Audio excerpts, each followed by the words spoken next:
It's been a while since I made an opinion video on anything, as I've been yapping with the Yappers group Iron Man. Don't worry, for all the fans of the series, new episode dropping tomorrow, don't you worry. But we do have to talk about this recent 110 runecrafting announcement and more so the details of it. Mainly as there are some things in there that I really do like, and also some things that I find, well, kind of confusing and terrible, really, to put it bluntly. Don't forget to leave a like and subscribe, as we're still trying to get to 10k subscribers by the end of 2025. But enough yapping, my name's Chevalric, and let's talk about it.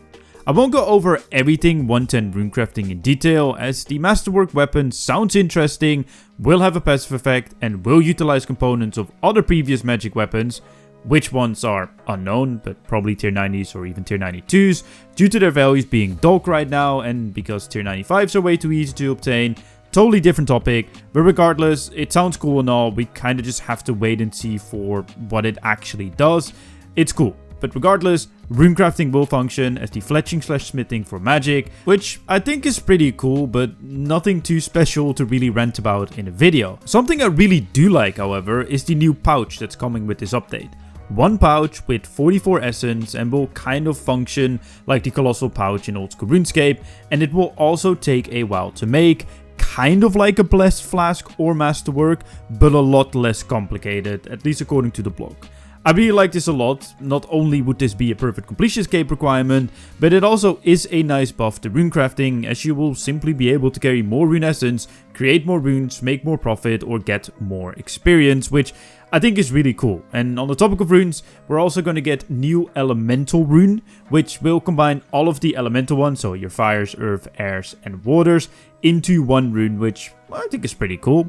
Before we get into the best part of this update, however, let's talk about the negative for a moment. Making combination runes their own type of runes, in a way. As they function right now, combination runes function as you'd expect. They combine two runes and count as both of them. If you need an air and an earth rune for a spell, one dust rune will do. The crafting process of these runes is a bit tedious, and that's why they are quite expensive, which Jagex does want to improve on with this update, and that is great. But the way they want to change them is not. They want to make it so you need a dust rune, for example, to cast a certain spell, where you won't be able to swap that dust rune out for an air and earth rune, and instead are required to use the dust rune. I kind of feel like this defeats the purpose of combination runes as they were intended, a singular rune to cast two different types. I honestly hope they will revise this idea or pretty much completely get rid of it, as it just makes no sense, and combination runes are expensive as they are. If they get easier to make, they will drop in price, but will just go up again because they are needed in best in slot spells. Like, I don't really see the logic here. What are you really trying to do with this? Because if you want them to keep the value, then you don't make them easier to make, or you just give them another use, and I don't know what they're trying to solve here. I generally just do not see it. Something I do get, however, is that they want to make it so that when you craft some of the masterwork weapons, or regular ones, or just regular runecrafting in general, that you can sacrifice runes in exchange for experience, and possibly even the weapon itself, kind of like burial armor with smithing. Pretty much allowing you to runecraft with zero output in exchange for better experience rates.